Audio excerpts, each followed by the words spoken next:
आपसे बस इतनी गुजारिश है, ख़ास करके ये जो चैनल चलाने वाले लोग हैं, ये जो आप लाइनें हेडिंगें डाल देते हो, इसकी वजह से बड़ी बड़ी मुश्किलें खड़ी हो जाती हैं।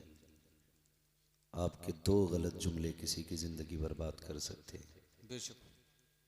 खाली कमाई के चक्कर में झूठ सच थंबनेल पे बिल्कुल ना लिखा करें। और अपने बारे में मैं आज बता दूं, अगर किसी को मैंने खिलाफ वाक़या लिखते हुए पाया तो फिर कोर्ट कचहरी के चक्कर लगाते रहना। सीधी सी बात है, कई मर्तबा समझाया गया। कभी कभी इतना भोंडा लिख दिया जाता है कि ठिकाना नहीं। जी क्या कहा फला मौलाना ने, सरकार हिल गई। सरकार तो नहीं हिलती, मौलाना हिल जाता है। जी जी जी। बेशक। थोड़ा सा ख्याल करें, चंद सिक्कों की खातिर किसी की ज़िंदगी से खिलवाड़ ना किया जाए। जी जी जी। ऐसे ऐसे थंबनेल आप बना देते हैं कि अपने तो नहीं, गैर बहुत गौर से फिर उसको सुनते भी हैं। आप हालात देख रहे हैं। मैं ये नहीं कहता हूँ कि हमारी तदबीर हमें बचाएगी। हमारा तो अपना एक नज़रिया है कि मरने की तरफ देख, न जीने की तरफ देख, जी जब चोट लगे दिल को मदीने की तरफ देख। बेशक। मगर आपसे गुजारिश है, अगर होता क्या है, पहले मना करो तो मानते नहीं। जब बंदा कोई मुसीबत में आ जाता है तो जी फिर जी मदद के लिए कोई नहीं आता है। जी। हकीकत। कोई नहीं आता है। एक लाइन ने, सिर्फ एक लाइन ने जी। हमारी कौम का बहुत बड़ा नुकसान कर दिया है। हकीकत। सिर्फ एक लाइन ने। अल्लाह ताला हज़रत अल्लामा मौलाना मुफ्ती सलमान अज़हरी साहब क़िबला को मौला करीम बखैर आफियत के साथ निजात और रिहाई अता फरमाए। आमीन आमीन। हाँ, हैरत होती है, वीडियो चलाने के लिए इतनी बड़ी लाइन लिख देते हो। अब किसी की माँ ने दूध नहीं पिलाया, उन्हें बचाने के लिए कुछ लिख दे। ये कंडीशंस हमारी है और इसके नुकसानात भी बहुत सारे हो रहे हैं। खुदारा मेहरबानी करें, थोड़ा सा लिहाज रखें। ये बात भी मैं कहूँगा तो हो सकता कल कोई काट के डाल दे, मुफ्ती अम्माद ने चैनल वालों को क्या कहा। तो ये चैनल वाले तो नहीं सुनेंगे, अलबत्ता और लोग सुन लेंगे। आज तक किसी वहाबी देवबंदी की कोई भी ऐसी वीडियो वायरल नहीं होती जो उनके मजहब, उनकी मिल्लत को नुकसान दे। जी जी जितनी वीडियोस ऐसी वायरल होती हैं वो तमाम सुन्नियों की होती हैं। लोगों के, भाई कोई बोल रहा है 1.5 घंटा 2 घंटा गुफ्तगू कर रहा है, हो सकता है उसके मुंह से कोई जुमला निकल जाए, जबान फिसल जाए, तो हमें तो हुक्म पर्दा डालने का दिया गया था, हम उसी को काट के वायरल करते हैं। कुछ लोग तो इतने गलीज टाइप के हैं, पेट पालने के लिए उन्हीं चीज़ों को वायरल किया जाता है जो जी ऐब जी होती हैं। जी। ऐसे लुकमों से तो कुत्तों की ज़िंदगी बेहतर है। जी कुत्तों की ज़िंदगी बेहतर है।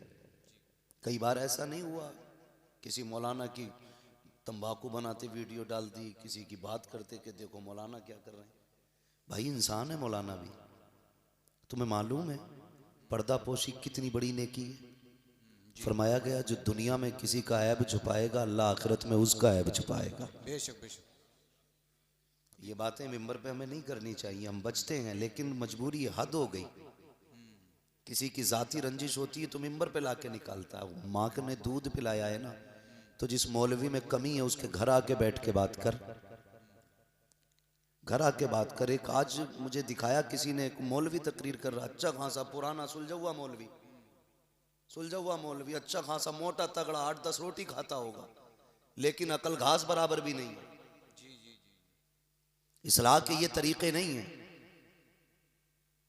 ऐब सत्र पर्दापोशी ये कितना बड़ा, ऐबों को छुपाना ये कितनी बड़ी नेकी है। हुजूर महराज में गए, जन्नत में गए, संदूक खोला, जी जुब्बा निकाला, मालिक इजाजत दे, इसे ले जाना चाहता हूँ। आवाज कुदरत आई, महबूब लेके तो जाओगे, दोगे किसे? बेशक। ये जुब्बा दोगे किसे? कहने लगे मालिक तू बताना किसे देना। फरमाया ले जा, लेकिन उसे देना जो मेरे राजों को पहुंच जाए। जी जी बेशक। बहुत गौर से मेरी बात सुनिएगा, जी जो मेरे राजों को पहुंच जाए उसको ये जुब्बा देना। हुजूर आए, सबसे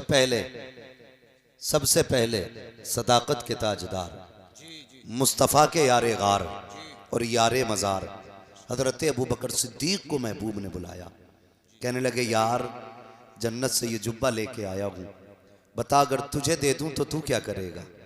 तो अबू बकर सिद्दीक़ ने अर्ज़ की या रसूल अल्लाह, अगर ये मुझे दे दिया जाए ना तो फिर मैं पूरी कायनात में सदाकत को आम कर दूंगा। जी जी बेशक। अगर ये जन्नती जुब्बा मुझे दे दिया जाए तो मैं पूरी दुनिया के अंदर सदाकत को आम कर दूंगा। महबूब ने फरमाया बात तो बड़ी है, लेकिन रब के राज को नहीं पहुंचे।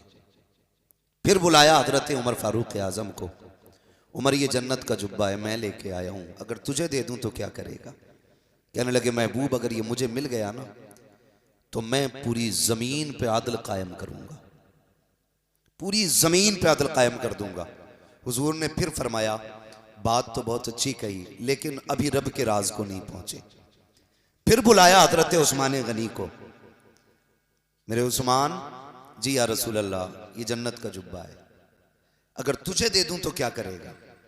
महबूब अगर ये मुझे दे दिया जाए तो कायनात के एक एक फर्द के अंदर मैं हया लाजिम कर दूंगा, बेशक। एक एक शख्स को हया वाला बनाऊंगा। महबूब ने फरमाया बात ये भी बड़ी है, लेकिन रब के राज को नहीं पहुंचे। बेशक। फिर बुलाया आखिर में मौलाए कायनात मौला अली को। अली ये जुब्बा है जन्नत का, अगर तुझे दे दूं तो क्या करेगा। अब सुनना, हजरत अली ने कहा था या रसूल अल्लाह, अगर ये जुब्बा मुझे दे दिया जाए ना तो मैं लोगों की पर्दापोशी किया करूंगा, सुभान अल्लाह सुभान मैं लोगों की पर्दापोशी किया करूंगा। महबूब ने सीने से लगाया, फरमाया अली तू रब के राजों को पहुंच गया। अल्लाह। बेशक। अब समझ जाइए पर्दापोशी कितनी बड़ी नेकी है, जी जी बेशक। कितनी बड़ी नेकी है। लेकिन जो जितना नंगा कर दे सामने वाले को वो उतना बड़ा होशियार है, वो उतना बड़ा काबिल है। कायनात में सबसे बड़ा आलिम बन के मेरा नबी तशरीफ फरमा हुआ है। जी बेशक बेशक। और महबूब ने कभी किसी को जलील नहीं किया। जी इस्लाह फरमाई मेरे नबी ने भी, लेकिन कभी किसी को जलील करके नहीं। ऐसे इस्लाह फरमाते थे कि इस्लाह भी हो जाती थी और किसी को हया तक नहीं, शर्म का सामना नहीं करना पड़ता था। बेशक। तो खुदारा आदि बने इस चीज के, अगर आपकी नजरों के सामने किसी से कुछ गलत भी हो गया है तो आप उसको पर्दे में रखें, पर्दे में रखें। चंद रुपए की खातिर हमें किसी की जिंदगी का सौदा नहीं करना है। ये है दामन, ये है गिरेबा, आओ कोई काम करें, मौसम का मुंह तकते रहना काम नहीं दीवानों का। आपसे बस इतनी सी गुजारिश है, हम अपनी सफ़ों के दरमियान इत्तेहाद पैदा करें, हम अपने बीच मोहब्बत पैदा करें। जो इख्तलाफात की हवाएं चल रही हैं इनसे निकल करके मोहब्बत पैदा करें। याद रखिएगा मोहब्बत इत्तेफाक उन्हीं के दरमियान होगा जो ईमान वाले होंगे। जी जी बेशक। बेईमानों से कोई इत्तेफाक नहीं है। नहीं करना है। जी बेईमानों से कोई इत्तेफाक नहीं करना। नहीं करना है, इसलिए कि ईमान को लेकर के किसी से कोई कंप्रोमाइज नहीं किया जा सकता। बेशक। ईमान असल है, ईमान असल है। होता क्या है, आदमी रिश्ता करने जब जाता है ना तो पैसे देख के वहाबियों में भी लड़की दे देता है, जी जी पैसे देख के बद मजहब की बेटी ले भी लेता है, अच्छा जहेज मिलेगा, जबकि उससे दुआ सलाम कलाम खैरियत तक की इजाजत नहीं है। बेशक। जो उसे हम नाश्ता कराते हैं ना घर में दामाद बना के, उसे मर भी जाए तो उसके जनाजे तक पे जाने की इजाजत नहीं है। जी जी जी तो जहां जाने की इजाजत नहीं वहां घुसे चले जा रहे हैं, और सगा अब्बा बीमार है, खैरियत पूछने की फुर्सत नहीं। परिवार में इतनी बड़ी बड़ी नफरतें 4 बीघे जमीन को लेकर के कि मौतें हो जाती हैं, कहते मैंने कसम खा ली थी उसकी शिकल नहीं देखनी। इतनी बड़ी नफरतें हमारे बीच हो गई। इन नफरतों का फायदा उठा करके ना गैर हम पे काबिज होते जा रहे हैं, लोग हम पे गलबा करते जा रहे हैं, हम खत्म होते जा रहे हैं, नीचे दबते चले जा रहे हैं, एक दूसरे को तबाह करने में लगे हैं। दो चीजों ने कौम का बेड़ा गर्क करके रख दिया, बुरा मत मानिएगा। नंबर एक मुरव्वजा पीरा मुरीदी ने, और नंबर दो इलेक्शन की तबाह बर्बादी ने। इन दो चीजों ने आज कौम का बेड़ा गर्क कर रखा। ये उलमा अगर किसी बदचलन पीर के बारे में बोल दें, अगले ही दिन मस्जिद से हिसाब कर दिया जाता है। इमाम साहब को हटाओ, मेरे पीर के नाखूनों की मुखालफत की है, मेरे पीर की चुटिया को बुरा कहा है, मेरे पीर की ड्रेस को बुरा कहा है। इन उलमा की जिम्मेदारी चापलूसी करना नहीं है, गलत को गलत कहना इनकी जिम्मेदारी है, सही को सही कहना इनकी जिम्मेदारी है। हम जब ये सही कहते हैं, हम इनको निकाल देते हैं। जो गलत होता है हम उसे निकालने को तैयार नहीं होते हैं। बेड़ा गर्क करके रख दिया कौम का। अल्लाह अकबर तमाशे बना रखे हैं। जाकर के देखो, टीओ पे ठीए लगे हुए हैं, दुकानों पे दुकानें खुली हुई हैं। उम्मत का बेड़ा गर्क हो रहा है, किसी को कोई दर्द नहीं है। अगर किसी के ईमान का जनाजा निकलता है तो दर्द इमाम को होता है, अगर किसी की ईमान का जनाजा निकलता है तो तकलीफ इमाम को होती है। अगर किसी की बेटी बदमज़हब में जाती है, आवाज इमाम उठाता है। अगर बारात वहाबियों से आती है, आवाज इमाम उठाता है। लोग इसको निकाल के खड़ा करते हैं। याद रखना, आज तुम्हारी नजरों के अंदर ये कमजोर हो सकता है, लेकिन कयामत के दिन ये कमजोर नहीं होगा। कयामत के दिन इसके पहलू में खुदा की रहमतें भी खड़ी होंगी। मदीने वाला मुस्तफा नारे तकबीर, नारे रिसालत, मसलके आला हजरत, रज़वियों की तकरीर, नबी के दुश्मनों की फूट गई तकदीर। क्या बात है। हाँ खुदारा, इन्हें तस्लीम करो, इन्हें तस्लीम करो। जिसे गुड़ा भाग आ गया मौलवी को जाहिल मानता है जी। हाँ, जिसे गुड़ा भाग आ गया मौलवी को जाहिल मानता है। कहता है इसे 18 का पहाड़ा ही याद नहीं है जी। 18 का पहाड़ा काम नहीं आएगा। मर रब्बु का, तेरा रब कौन है? मा दीनु का, तेरा दीन क्या है? मा कुंता तक़ूलु फी हक़्क़ि हाज़ा रजुल, इनके बारे में क्या कहता था? तो वहाँ 20 का पहाड़ा काम नहीं आएगा, वहाँ सिर्फ एक बोली काम आएगी जो उलमा हमें सिखाते हैं। अगर फरिश्ते पूछेंगे इनके बारे में क्या कहता था, तो हम फिर शौक से कहेंगे इन्हें जाना, इन्हें माना, न रखा गैर से काम, लिल्लाहिल हम्द में दुनिया से मुसलमान। सुभान अल्लाह, सुभान अल्लाह, बहुत अच्छे। ये बोली काम आनी है क़यामत में, ये बोली काम आनी है मरने के बाद। तो ये तो कभी मत कहो कि मौलवी कुछ नहीं है। और मैं जानता हूं जब किसी में जरा सा दौलत का खुमार आता है ना, तो सबसे पहले वो उलमा को जलील समझता है।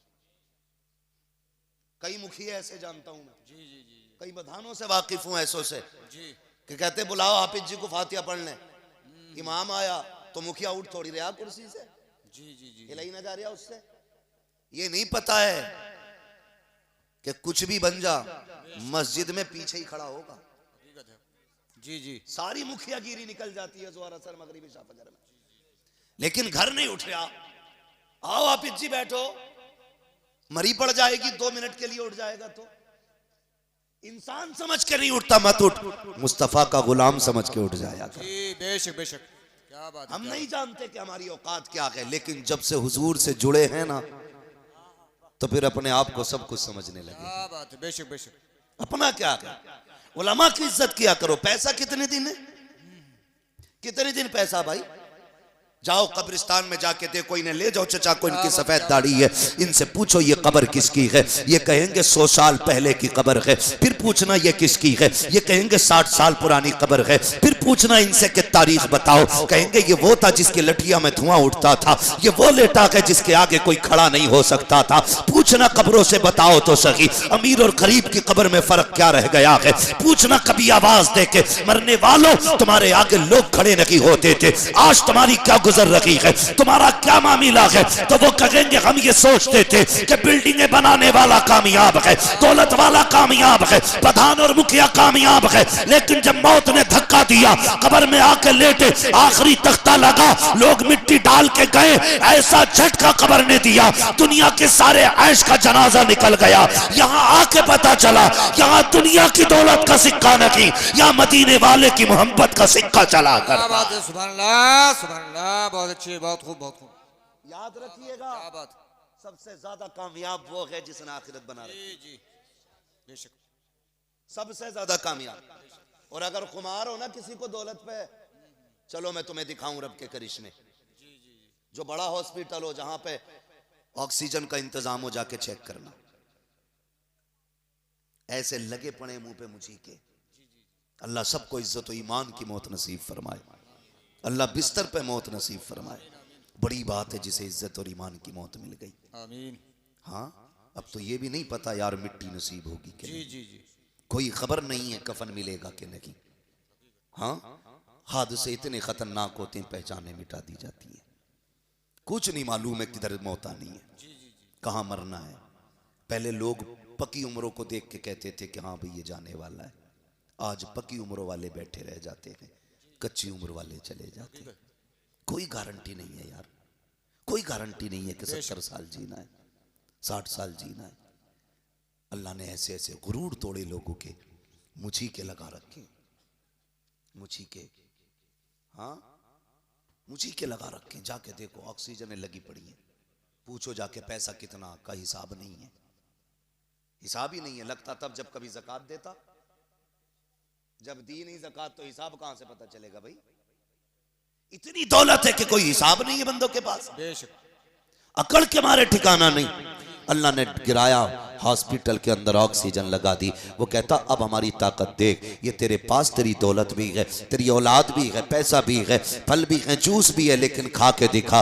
कैसे खा सकता है? खाना तो बड़ी बात है साहिब, आज अपने हाथ से कपड़ा दुरुस्त नहीं हो रहा है, हाथ बांध दिए गए हैं बेड से, हरकत करेगा तो ये ऑक्सीजन हटा देगा या बोतल निकाल देगा। हाथ बांध दिए जाते हैं, जिस बेड पे पड़े हो उसकी पट्टियों से। आज ऐसा मजबूर कर दिया गया है। कल जो अकड़ के बोलता था तो लहजे में उसके जलाल होता था, आज इतना बेबस होके पड़ा है, पानी तक मुंह से नहीं मांग सकता है। डॉक्टर नब्ज पकड़ करके बता रहे हैं अभी से पानी की जरूरत है, अभी से खाने की जरूरत है, अभी से दवा की जरूरत है। मशीनें फैसला कर रही हैं आज इसके सीने की धड़कन का आलम क्या है। मशीन बता रही है ब्लड कितना ठंडा है, कितना गर्म है। हम तो ये भी नहीं कह सकते कहां दर्द है कहां नहीं है।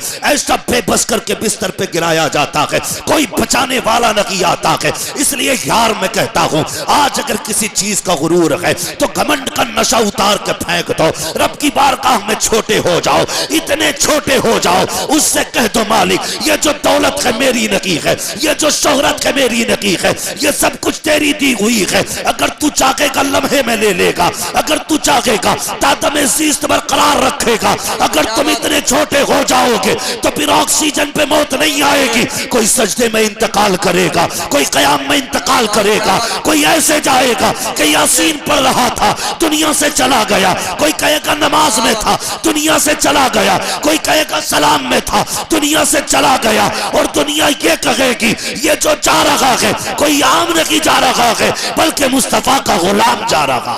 नारे तकबीर, नारे रिसालत, मसलके आला हजरत मुफ्ती हम्मद रजा साहिब क़िबला, दरसगाह हमीदी का फैजान।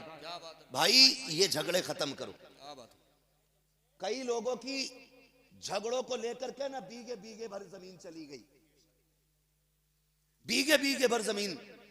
जिस पे झगड़ा था वो तो लठ मार के बिक गई। ऐसा मारा जमा के सिर में कि जितनी का झगड़ा था उससे ज्यादा बिक गई। जमीन छोड़ देता तो अम्मा के कंगन बच जाते, बीवी के कान का जेवर बच जाता, लेकिन लठ मार के जमीन तो गई गई, बीवी का जेवर भी बिक गया। हमारी समझ में ये बातें नहीं आ रही अभी तक। अभी नाक का झगड़ा, नाक का ले कैसे लेगा मेरे होते हुए।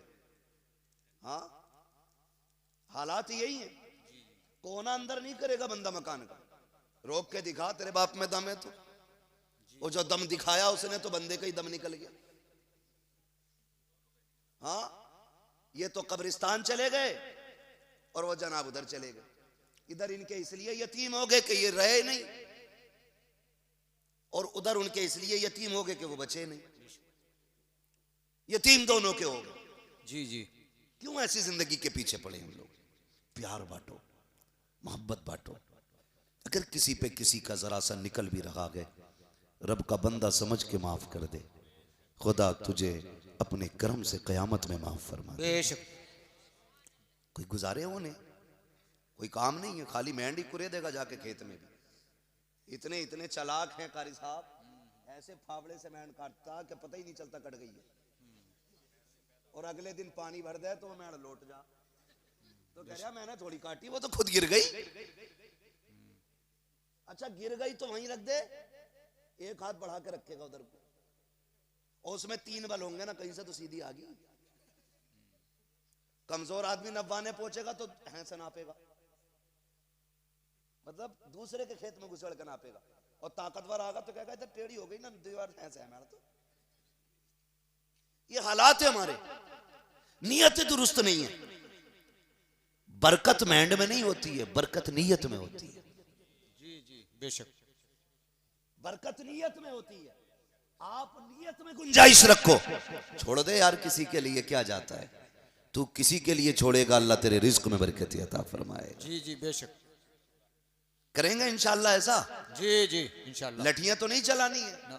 हमारे गांव के अक्सर झगड़े यही है, जमीन का झगड़ा, जायदाद का झगड़ा है। कह रहा दुकान फ्रंट वाली मैं ही लूंगा, फ्रंट वाली ले ली, भैया ने काम की दुकान अंदर कर दी, वो चल गई ज्यादा, तो कह रहा ना मैं तो पीछे वाली लूंगा।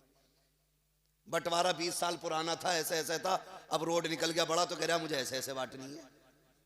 खत्म थोड़ी हो रही है, बांटने पे फीता ही लिए घूम रहा। जितनी मेहनत फीता लिए कर रहा है, इतनी मेहनत कमाई में कर, अल्लाह इससे दुगनी तुझे अता फरमा देगा। सुभान अल्लाह, सुभान अल्लाह। लेकिन हराम पे नियत रहती है, हराम पे रख के देखो कोई दुकान है। हमारे मुसलमानों के हालात ये हैं, अगर एक बंदा आइसक्रीम की दुकान रख ले, 4 बच्चे खड़े हो जाएं, अगले दिन सामने वाला आइसक्रीम की उसके सामने ही रखेगा। जी, कहेगा इसकी नहीं चलने देनी है कतई, हाँ बिल्कुल नहीं चलने दूंगा उसके सामने की दुकान। और फिर मक्खी मार रहे हैं दोनों बैठे हुए, दोनों की गई। दिल में जगह पैदा करो, बरकतें ऐसे नहीं होती। फरमाया गया तुम अपने भाई का ख्याल करो, अल्लाह तुम्हारे रिज्क का इंतजाम करे। बेशक बेशक, सुभान अल्लाह। करो ना इंतजाम दूसरों के लिए, कोशिश करो आप। लेकिन सामने दुकान खोलेगा दुकान वाले की, जी जी जी, और फिर बगल में हाथ डाल के जो बुला मैं बोले इधर को आ जा, ऐसे इधर को आ जा। जी जी, क्या लेना आया ना, नमक ना, वो 11.5 का देगा, मैं 11 में ही दे दूंगा। मगर कम कोई ना जी, ना बेचने वाला कम है ना खरीदने वाला। वो ना वो जाके क्या कह रहा मालूम है, उससे जाके कह रहा वो तो 10 में दे रहा, तू बता कितने में देगा। सबके पास तेज छुरी है, जिसका मौका जहां लग गया वहीं ज़िबा कर लेता। जी जी, हकीकत। न खरीदने वाला कम न बेचने वाला कम है। यार नियतें अच्छी करो, इन इस तरह के हीलेबाजियों में बरकतें नहीं हुआ करती हैं। आओ तुम्हें तारीख बताऊं इस्लाम के शहजादों की, दूसरों की भलाई सोचने वालों का भला हुआ करता है। बगदादी मार्केट के अंदर 2 कलमा पढ़ने वालों की दुकान है, दोनों कपड़ा बेचा करते हैं। एक शख्स की दुकान पे पुराना ग्राहक आ गया, उसने कहा जरा ये कपड़ा निकाल के दे। उसने कहा ये नहीं मैं तुझे नहीं बेच सकता। कहा क्यों? कहा कि अगर तुझे ये कपड़ा खरीदना है सामने वाली दुकान पे चला जा, उससे जाके ये कपड़ा खरीद ले। पुराने ग्राहक ने कहा यार मैं तेरा पुराना खरीदार हूँ, पुराना ग्राहक हूँ, मुझे क्यों लौटा रहा है? उसने कहा मैं तुझे आज ये कपड़ा नहीं दे सकता, जा उस दुकान पे चला जा, उस पे यही कपड़ा रखा हुआ है। वो गुस्से में उठा, उस दुकान पे गया, कपड़ा खरीद लाया। आने के बाद कहता बता तो यार, मैं तो तेरा पुराना दुकान खरीदार था, पुराना ग्राहक था, आज तूने मुझे कपड़ा क्यों नहीं दिया? उसकी दुकान पे किस लिए भेजा? इसकी गर्दन झुक जाती है। इसने कहा यार बात यह है मैं सुबह से इतना कपड़ा बेच चुका हूं जिससे मेरे बच्चों के खाने का इंतजाम हो चुका है, लेकिन सामने जो दुकान है यह भी मेरे नबी के कलमा पढ़ने वाले की दुकान है, अभी तक एक बंदा इसकी दुकान पे नहीं आया। मैं ये सोच रहा था अगर मैं शाम को घर जाता हूं, मेरे बच्चे दौड़ के आते हैं, कोई दामन पकड़ के कहता है अब्बा क्या लेके आए हो, कोई कदमों से लिपट जाता है क्या लेकर के आए हो। मैंने ये समझा जैसे मैं रोज घर जाता हूं ऐसे ये भी घर जाएगा, इसके भी बच्चे दौड़ करके आके कहेंगे अब्बा क्या लेके आए हो। ये खाली हाथ जाएगा, बच्चों को कैसे मुंह दिखाएगा, शर्म से गर्दन झुक जाएगी। उसने कहा यार बात सारी फायदे की नहीं है, अगर मैं जाऊं मेरे बच्चे खुश हो जाए। मैंने ये चाहा इसका भी कपड़ा बिके ताकि ये जाए, इसका भी बच्चे का चेहरा खुश हो जाए। अल्लाह अकबर। जब उसने इतनी बात कही वो कहता मैं समझ गया अल्लाह उनको ज्यादा देता है जो दूसरों की रोजी का इंतजाम किया करते। नारे तकबीर, नारे रिसालत, मसलक के आला हजरत मुफ्ती हम्माद रजा साहिब कबिला। क्या बात है, बहुत अच्छी बात। समझ रहे हैं मेरी बात? जी जी। हसद नहीं करना, ये नहीं इसने 2 मंजिल बनाई है तो मुझे 3 बनानी है, मुझे 8 बनानी है। 8 बना लो के 3 बना लो के 6 बना लो। बेशक भाई वो कहा था ना, जमी खा गई आसमां कैसे कैसे। हाँ भाई बदलें अपने आप को, दिलों में गुंजाइश पैदा करें। एक बात कहूं, हमारे घरों में मोहब्बतें खत्म हो गई, खानदान में मोहब्बतें खत्म हो गई। मर्दों की मोहब्बतें इसलिए खत्म हो गई क्योंकि पहले एक बैठक होती थी, एक हुक्का होता था, सारे लोग एक हुक्का पीते थे और कोई किसी के मुंह से नफरत नहीं करता था। एक हुक्का चारों तरफ घूमता था, लोगों को हालचाल का मौका मिलता था, एक दूसरे का जूठा हुक्का पीते थे, मोहब्बत पैदा होती थी। हुक्का खत्म। अब तो इतना बड़ा हर बंदा डॉक्टर है, कह रहा किसी का झूठा नहीं खाना है। जब से ये 1 रुपए के 4 गिलास आए ना कारी साहब, जी जी जी। तो बेटा अब्बा का झूठा न पी रहा वहां गुल हसन। अगर किसी हाफिज को पानी दे देते, आलिम को पानी दे देते और सामने कोई टीचर बैठा हो या कोई और बंदा बैठा हो, वो क्या मुझे भी देना, तो बंदे की फितरत हो गई है पहले गिलास धोएगा फिर देगा। जी जी हकीकत। अब गिलास धो के दे रहा है का क्यों? ताकि बीमारी ना लग जाए। मेरे नबी ने फरमाया था मोमिन के झूठे में शिफा है। जब से बर्तन अलग हो गए ऐसी बीमारियां लगने लगी कि इलाज नसीब नहीं हो रहा है। जी जी बेशक बेशक जी हकीकत। बेटा बाप का झूठा खाने तैयार नहीं। किसने खाया इसमें? कि अब्बा ने, कि दूसरी प्लेट ला। इसमें किसने खाया? भैया ने। कैसे हटा प्याली को, मैं उसका झूठा नहीं खाऊंगा। क्यों? कि बीमार हो जाऊंगा। नहीं, नादान तुझे जिसे बीमारी कहता है, अल्लाह ने इस थूक में शिफा रखी है, शिफा रखी है। बेशक बेशक। हालात ये हो गए, वो कहा था कि वो अंधेरा की भला था कि कदम राह पे थे, रोशनी लाई है मंजिल से बहुत दूर हमें। जब से काबिल बउए ला रहे हो ना ढूंढ के, इतनी काबिल आ रही है कि इन्होंने घरों में बीमारियों का अड्डा बना दिया। हाँ, इतनी काबिल ला रहा, कह रहा एमए पास है, बीए पास है, तो वो क्या कर रही है? बर्तन धोए तो धोए, टिश्यू पेपर और रख दिया, कैसे और रगड़ा। जितना ज्यादा साफ करा रही है वो इतनी काबिल है। हमारे इस्लाम ने, मेरे पैगंबर ने फरमाया खाना खाने से पहले हाथ धो तो फिर कपड़े से साफ ना करो। जी जी जी हकीकत। इसमें राज क्या है? भाई ये कपड़ा है मेरा, कितना ही भी साफ है तो कपड़ा ना, मैंने हाथ धो लिए तो अब मेरे हाथ साफ है, गीले ही तो हैं, लेकिन कोई चीज इस पे बैक्टीरिया कुछ उल्टा सीधा नहीं लगाना, मैंने साफ कर लिए तो जो कपड़े पे थे बैक्टीरिया वो हाथ पे आएगा। जी जी। हमारे नबी ने फरमाया ना, खाने से पहले हाथ धो तो हाथ साफ ना करना, ताकि कपड़े की गंदगी तुम्हारे हाथ पे ना आ जाए। आ गई ना बात इतनी समझ में? अब मेरी बात सुने बहुत गौर से। ये जब से बहुएं आई हैं, अब तो खाने के बाद हाथ भी नहीं धुल रहे। हमसे भी कह रहा ना टिश्यू पेपर ले लो, दाल चावल खाए पोंछ लो, हाथ हो गई भाई घिनौने पन की। वो अंधेरा ही भला था कि कदम राह पे थे, रोशनी लाई है मंजिल से बहुत दूर हमें। जी।